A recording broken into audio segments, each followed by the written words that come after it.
Subito Saskia Battistoni della Alto Garda Eletro a fare il ritmo.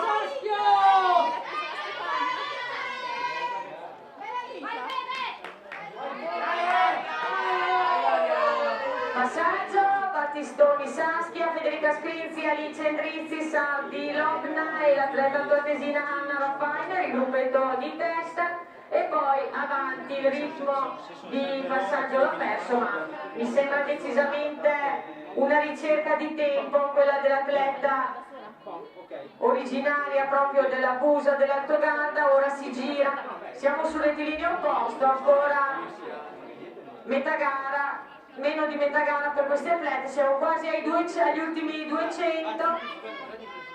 Ancora Saskia Battistoni davanti, Sardi Lopna, Atletica Valle di Cembra, atleta del 95 che decisamente si presenta molto competitiva, non proprio a sorpresa, però una sorpresa gradita per la Gardetina. Saskia Battistoni ha fatto gancio, siamo in pochi, ma la applaudiamo sul traguardo, alla ricerca del tempo, vedete che spinge fino in fondo la giovane atleta del 96, poco sopra l'1,33, poi Sardi Lopna, Federica Scrinzi, Alice Endrizzi, Valdirano Sole, del 98, Anna Raffainer, poi Conte Cumi, le due atlete della Quercia, Sacchina e Ladel, poi Sane Curbi e Chiara Gentili, e a chiudere anche Ilaria Paes. Brave, arrivate in modo anche compatto queste atlete, speriamo servano questi 600 da buon auspicio per